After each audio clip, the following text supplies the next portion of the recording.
Narito na ang mga pinakamalalaking balita sa One North Central Luzon ngayong Lunes. Isang SUV na karnap matapos iwan ng driver habang nakapila sa car wash shop sa Pampanga. Mga taga-suporta ni dating Pangulong Rodrigo Duterte sa Pangasinan nagtipon-tipon para sa isang prayer rally. Demand sa tubig. Ngayong mainit ang panahon, nagsimula ng tumaas sa Bangaldan, Pangasinan. At Lawag City, itinanghal na back-to-back champion sa 2025 R1AA Meet. Ito ang GMA Regional TV 1 North Central Luzon. Magandang hapon, ako si Chris Zuniga. Mga kapuso, binuksan na ang bahagi ng ilang kalsada sa Barangay Herrero Perez sa Dagupan City para sa mga motorista. Kaya naman may bahagyang pagluwag sa daloy ng trapiko na nararanasan sa ilang bahagi ng Dagupan City ayon sa POSO. At kaugnay niyan, may live report si Jasmine Gabriel Galban. Jasmine? Chris, sa monitoring ng POSO, bahagyan ng lumuwag ang daloy ng trapiko sa lungsod ng Dagupan matapos nabuksan sa mga motorista ang ilan sa ginagawang kalsada sa syudad. Binuksan na sa mga motorista ang bahagi ng Herrero Perez sa Dagupan City mula sa AB Fernandez Avenue. Pwede nang kumaliwa ang mga tricycle at pribadong sasakyan sa Herrero Perez bago lumabas sa Perez Boulevard. Sakali namang may build-up ng sasakyan papunta sa downtown area ay dinadivert o pinapadaan na sa Herrero Perez ang mga pumapasadang jeepney. Open na po yung kalahati noon ay yung mga papasok po doon is lalabas po sila doon sa may likod ng Wonderland, palabas po doon sa gilid ng Pama at papuntang Ferris po. Bunsod ng pagbubukas ng Herrero Perez ay bahagi nararanasan ngayon ang pagluwag sa daloy ng trapiko. Hindi naman, madam. Okay na rin? Okay lang. Para mabilis ang daan. Tapos na rin ang road elevation project sa kabuuan ng Herrero Perez. Sa ngayon, sumasailalim na lang ito sa curing period. Sa oras na matapos ng curing period, ay bubuksan na rin sa mga bus na may rutang Dagupan City, San Fernando City. Imbes dumaan sa Tabang Road at Karanglaan District, dediretso na sa AB Fernandez East at dediretso sa Herrero Perez ang mga bus. Yung Herrero Perez po, yung kalatin, kung mapapansin nyo po, nasemento na rin. Hihintayin na lang po natin yung curing period niya. Siguro bago magpangus festival is pwede na pong daanan ng mga motorista yun at mga buses. Babalik na po sila sa dati nilang ruta. Chris, sa ngayon ay may mga ongoing pa na road widening project sa Dagupan City. Bagamat yung sa bahagi ng Perez Boulevard ay nasa 80% na yung tapos na kalsada. At ayon nga sa POSO, konting panahon na lamang ay pwede nang madaanan muli ng mga motorista ang bahagi naman ng Perez Boulevard. Chris? Maraming salamat, Jasmine Gabriel Galban. Isang SUV naman ang nakarnap matapos iwan ng driver habang nakapila sa isang car wash shop sa City of San Fernando, Pampanga. Naka-alerto Jeric Pasilyao. Nakuhanan ng CCTV ang habulan ng mga otoridad at itim na SUV sa Hasa Road, bahagi ng Barangay Dolores, lungsod ng San Fernando sa Pampanga. Hinabol ang SUV matapos umanong tangayin ng dalawang lalaki habang nakaparada sa isang car wash business establishment sa lugar. Hanggang sa mahuli sila nang magkaroon ng traffic build-up sa lugar. Ipapa-car wash po sana niya yung Land Cruiser. Then noong naiparada po niya at parang nakapila po yung Land Cruiser para ipa-car wash, naghugas po daw siya ng kamay, umalis po sa saglit, naghugas lang daw po ng kamay at maya-maya nakita na raw po niya, pagtalikod ho niya, nakita na raw po niya na umatras na ho yung Land Cruiser. Batay sa investigasyon, tinutukan ng baril ng dalawang sospek ang may-ari ng sasakyan nang subukan niyang pigilan ang mga ito. Sumabit ho siya sa sasakyan, pilit po niyang abutin sana yung turn off para po i-turn off yung sasakyan, ngunit hindi po niya nagawa. At doon din ho sa ginawa niya nagkaroon ng bali yung kanyang kaliwang kamay. Tinanong po natin ma'am yung mga suspect, ang sinasabi ho kasi nila miyembro daw ho sila ma'am ng financing group, pero wala naman po silang maipakitang mga ID nila o pagkakakilanlan na sila ay nagtatrabaho sa ganitong mga kumpanya ma'am. No, tapos ang sinabi na inutusan daw po sila para i-recover itong sasakyan dahil ang sinabi daw ho ng nag-utos sa kanila hindi na raw ho nakapagbayad. Parehong taga Pangasinan ng mga sospek. Nakuha sa kanilang pag-iingat ang isang caliber 45 na baril at isang magazine na may lamang 9 na bala. Bukod sa karnaping, sasampahan din ng mga sospek ng reklamong grave threat, serious physical injury at paglabag sa Omnibus Election Code. Patuloy ang investigasyon upang matukoy kung may iba pang kasabwat ang mga sospek na wala pang pahayag. Jarek Pasiliao, 1 North Central Luzon.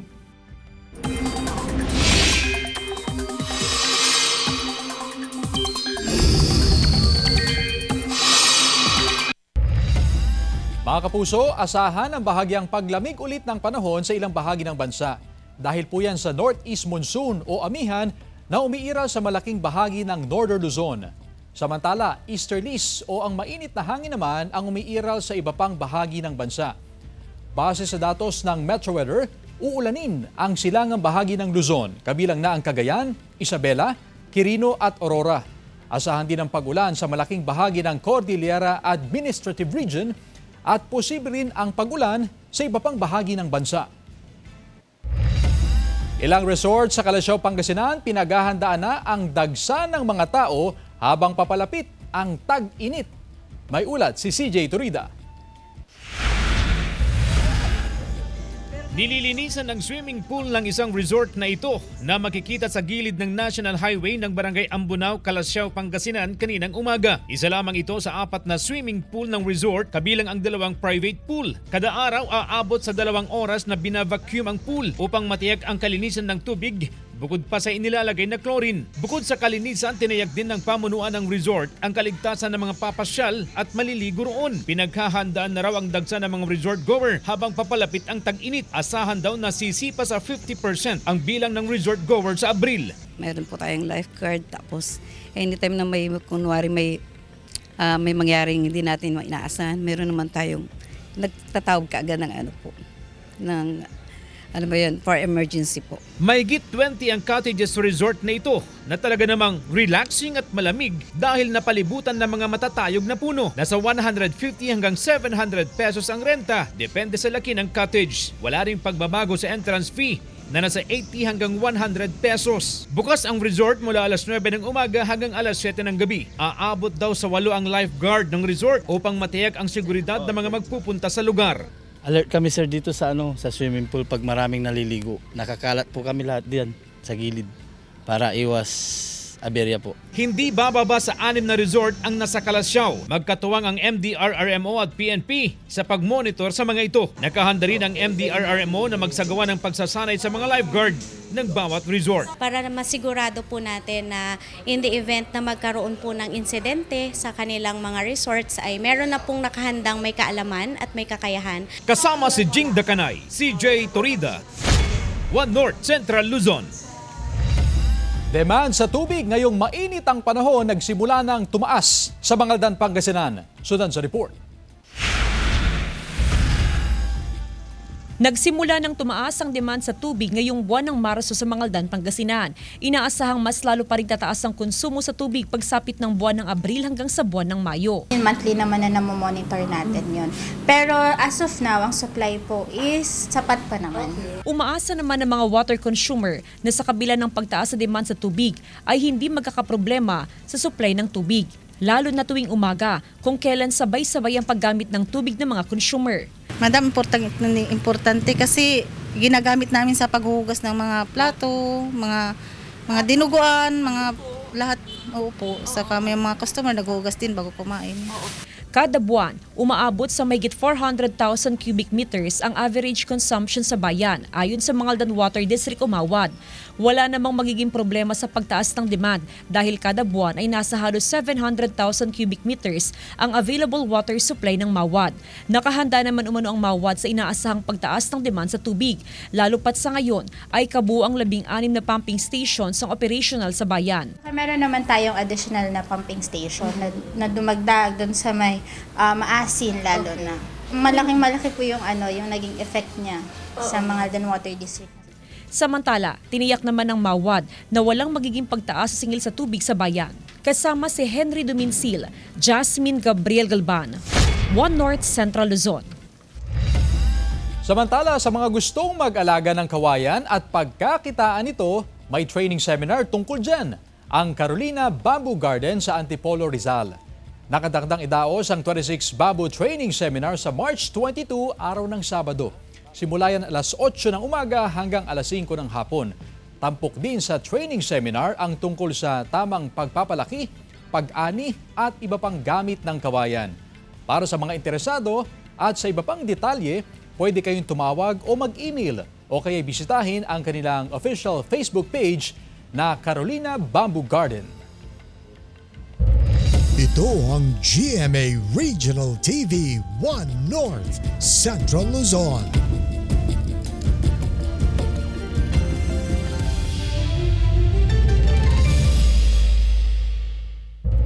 Ito ang GMA Regional TV 1 North Central Luzon. Mga taga-suporta ni dating Pangulong Rodrigo Duterte sa Pangasinan nagtipon-tipon para sa isang prayer rally. Tutukan sa report. Nagsama-sama ang mga taga-suporta ni dating Pangulong Rodrigo Duterte upang ipanalangin ang katarungan para sa dating lider ng bansa. Mula sa iba't ibang bayan at syudad sa Pangasinan ang mga nakiisa sa prayer rally na ginanap sa Dagupan City noong Sabado. Panalangin ng mga taga-suporta na maibalik na o maiuwi na sa bansa ang dating Pangulo na ngayon nasa The Hague, Netherlands para harapin ang kasong crimes against humanity. Bring Tatay home last time! Bring Tatay home! Giit na mga taga-suporta hindi makatarungan ang pag-aresto sa kanya at pag-usig sa kanya ng ICC. Pilipinas kung minunsya. Kaya namin binuo ito upang ipakita ang aming strong support at dalangin po namin na sana matauhan din ang mga ICC na humahawak ng kaso niya na pauwiin na po siya. Bukod sa panalangin, pumirma rin sa Solidarity Wall ang mga taga-suporta bilang tanda ng kanilang hindi pag-iwan kay Duterte. Mga rider naman mula sa iba't ibang bahagi ng Pangasinan ang nagsama-sama sa sinagawang peaceful motorcade kahapon. Pagpapakita raw nila ito ng suporta kay dating Pangulong Rodrigo Duterte matapos siyang arestuhin at ikulong sa The Hague, Netherlands dahil sa hinaharap na kasong crimes against humanity. Mula sa Lingayen Baywalk, dumaan ang mga rider sa Binmaloy, Dagupan, Calasiao, Santa Barbara hanggang sa Urdaneta City. Panawagan din nilang mapabalik na sa bansa ang dating Pangulo. Kasama si Ron Taniedo, CJ Torida, One North Central Luzon. Hindi kagustuhan ng Panginoon na mahati ang bansa. Bahagi ito ng pastoral letter ni Lingayen Dagupan Archbishop Socrates Villegas para sa mga mananampalataya na binasa sa ginanap na misa noong Sabado at Linggo. Nakasaad dito ang sinabi ni Villegas na kagustuhan daw ng dyablo na wasakin ang ating pagkakaisa. Nawala raw ang ating kakayahan na magmahal, isinuko ang pagiging makatuwiran at katalinuhan at lumayo sa ating responsibilidad sa katotohanan habang tayo'y nagbabangayan.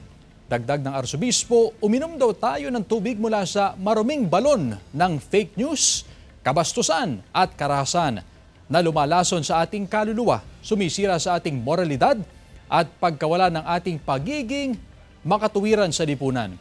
Ang mensahe ni Villegas ay kasunod ng mga isinasagawang protesta ng mga Duterte supporter matapos siyang arestuhin dahil sa kinakaharap na kaso sa International Criminal Court.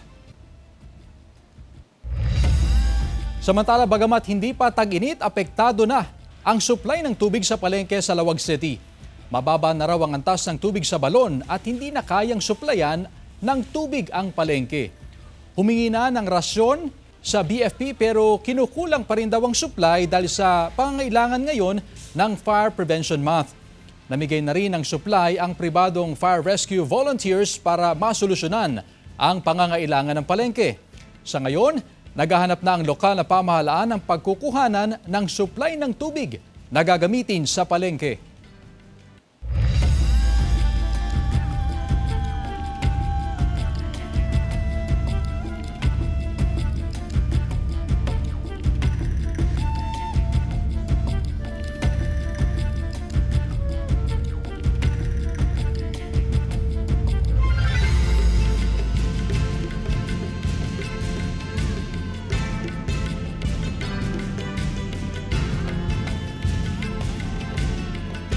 Ito ang GMA Regional TV 1 North Central Luzon.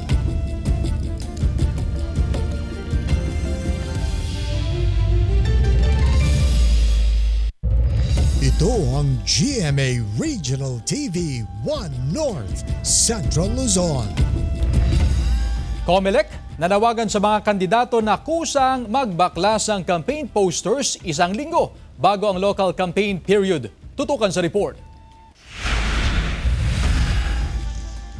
Simula na sa March 28, 2025 ang campaign period para sa local candidates. Bago nito, nagpaalala ang Commission on Elections o COMELEC sa mga aspirant na simulan ng pagbakla sa kanilang mga campaign poster na nakakabit sa mga ipinagbabawal na lugar sa Dagupan City. Based po doon sa Fair Election Act, dapat 3 days prior to the start of the campaign period, dapat kusa na nilang babaklasin yan. Okay, so lahat po ng mga materials containing the pictures, images or names ng isang candidates dapat tanggalin na po 3 days before. Yan po yung isa sa mga duty ng ating mga candidates na kusa nilang baklasin 3 days before the campaign period for the local, tanggalin na po nila. Ipinaalala na rin ng COMELEC ang patakaran o panuntunan sa pagkakabit ng campaign materials. Dapat din daw na sumunod ang mga kandidato sa tamang sukat ng kanilang mga campaign poster. 2 feet by 3 feet lang ang pinapayagang sukat ng campaign poster. Dapat ay sa mga designated common poster area, magdikit o magkabit ng campaign poster ang mga kandidato. Kabilang dyan ang harap ng mga barangay hall at maging sa harap ng Dagupan City Plaza. Feeling ko dapat alisin po nila sa mga hindi po dapat designated area po, yung mga campaign posters po nila. Kasi meron naman pong mga designated area po talaga na dapat paglagyan ng kanilang campaign posters po. Since public servant nga po, sila po yung titignan ng mga tao as a role model sa community. Maaari namang maging basihan ng paghahain ng electoral offense kapag lumabag sa mga panuntunan ang mga kandidato kaugnay ng pagkakabit ng campaign materials. Kasama si Daryl Peralta, Jasmine Gabriel Galban, 1 North Central Luzon.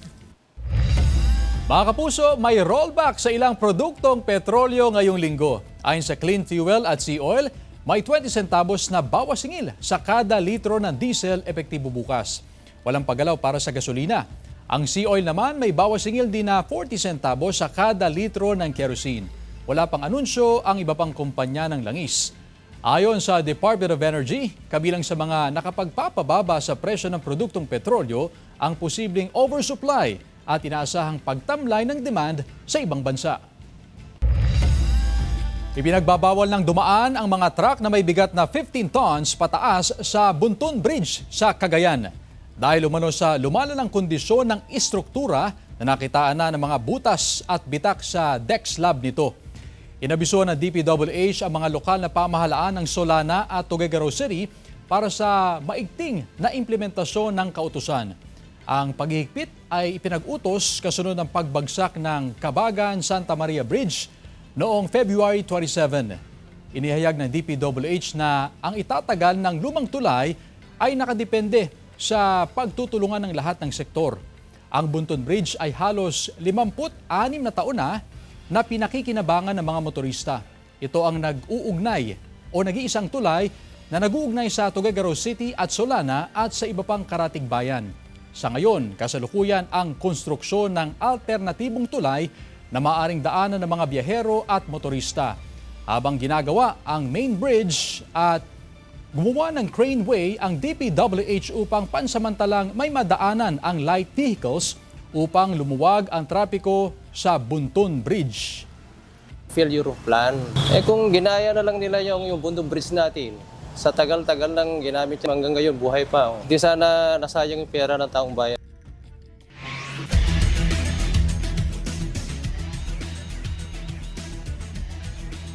Lawag City itinanghal na back-to-back champion sa R1 AA Meet 2025. Tunghayan sa report.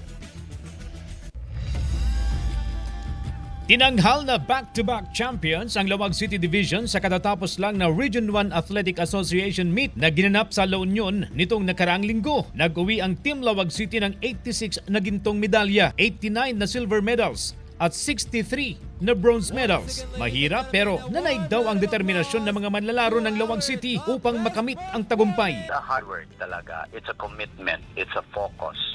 Doon tayo nag-dwell para ma-achieve namin yung status na maging back-to-back. Pumangalawa sa R1AA meet ang Pangasinan 1. Nasa pangatlong pwesto ang Pangasinan 2, pang-apat ang Ilocos Norte, at pang-5 ang Ilocos Sur. Hamon daw sa mga manlalaro ang mainit na panahon. Pero sa kabila nito, matagumpay ang R1AA meet ngayong taon. Ay masasabi natin sir na very successful po ang implementation ng R1AA, considering sir na wala po tayong gaanong issues and concerns. Ngayon pa lang pinaghahandaan na ng bawat koponan ang R1AA meet sa susunod na taon. Nagaganapin naman sa Candon City, sa Ilocos Sur. Kung gaano kahanda ang bawat team, doble raw ang paghahanda ng Lawag City upang makuha ang 3-peat sa R1AA meet. Hoping for that, preparing for that, naumpisahan na hopefully makakaya. Ang mga nagwagi sa R1AA meet ang magiging kinatawan ng rehiyon na sasabak sa 2025 palarong pambansa na gaganapin sa Ilocos Norte sa susunod na buwan. Kasama si Jing Dacanay, CJ Torida, One North, Central Luzon. Siguradong mapupuno ng good vibes ang inyong Tuesday afternoon sa gaganaping GMA Regional TV Kapuso Mall Show sa San Carlos Town Center, San Carlos City, Pangasinan. Makikibanding dyan ang cast ng My Ilonggo Girl na sila Jillian Ward, Ara San Agustin, Yasser Marta at Lian Valentin. Bukas na yan, March 18, 4 p.m. sa San Carlos Town Center Events Area. Kaya kita-kits, mga kapuso. Samantala, sumentro sa mabibigat na issue at kapangyarihan ng Gen Z voters sa darating na eleksyon ang huling bahagi ng Metro Manila leg ng GMA Masterclass Election 2025 Dapat Totoo Series. Balitang hatid ni CJ Torida. Mabibigat na issue at hamon kaugnay ng eleksyon ang tinalakay ng mga kapuso personalities sa harap ng mga estudyante mula sa 17 universidad at kolehiyo sa NCR sa pagtatapos ng GMA Masterclass Election 2025 Dapat Totoo Series NCR Leg. Kabilang narito ang mga problema ng sistema ng eleksyon sa Pilipinas na tinalakay ng award-winning documentaries at GMA Integrated News anchor Atom Araulio. Kung gusto natin makakita ng mga pagbabago, dapat hindi natin tigilan. Huwag tayong umasa sa eleksyon lamang, kundi araw-araw i-exercise natin ang ating karapatan bilang mga mamamayang Pilipino at ipaglaban natin ang mga pagbabago na gusto nating makita. Tinalakay naman ng isa pang award-winning documentaries at broadcast journalist na si Sandra Aguinaldo ang tungkol sa vote buying at vote selling. Don't think that this is not about you or this does not affect you. You have to vote wisely and help protect your votes. Because at the end of the day, kinabukasan nyo yung nakataya dito. Gamit naman ang mga datos, ipinakita ni GMA Integrated News Research Senior Manager Karen Mayrina ang kapangyarihan ng mga Gen Z voters sa eleksyon, gayong ito ang ikalawang pinakamaraming registered voters na sumunod sa millennials. Pag-evolve ng communications technology naman, ang ibinahagi ni GMA News Online Editor at Large, Howie Severino. I want to encourage everybody here to have a documentation state of mind. Because when you document something, you are creating resibo. You are creating evidence. Nagkaroon din ng pagkakataon ang mga estudyante na makapagtanong sa mga speaker. This question is for all speakers. How do you reconcile these two expectations? GMA Masterclass Dapat Totoo. At sa huling bahagi ng NCR leg ng GMA Masterclass Election 2025 Dapat Totoo Series, pasasalamat ang pinaabot natin sa mga paaralang nakiisa sa ating panata ngayong eleksyon. University, maraming salamat po. Dr. Jose Rizal wrote these words, ang kabataan, ang pag-asa ng bayan. We are hopeful you will try to live up to his words, just as we are hopeful you will join us in upholding an honest and truthful election. And further join us in our fight against misinformation and disinformation. This event is an important venue for providing students with information, knowledge, and inspiration from leaders in various fields. CJ Torida, One North, Central Luzon. Samantala, mapapanood niyo po ang episode na ito at iba pang pinakahuling lokal na balita sa official website ng GMA Regional TV, www.gmaregionaltv.com. Pwede rin kayong bumisita sa aming official YouTube channel, GMA Regional TV, at i-click ang subscribe button para sa pinaka-mainit na balita mula sa mga rehiyon. Nais din naming pasalamatan ang mga kapuso sa Hilaga at Gitnang Luzon, maging ang mga kapuso natin abroad. Dahil sa GMA Regional TV, local news matters. At yan ang mga pinakamalaki at pinakahuling balita sa Hilaga at Gitnang Luzon. Maraming salamat sa pagsama sa amin, pati na ang mga kapuso sa ibang bansa na tumutok sa mga balita sa rehiyon. Ako po si Chris Zuniga. Kami ang GMA Regional TV, One North Central Luzon, buong puwersa para sa mas malaking misyon at mas malawak na paglilingkod sa bayan.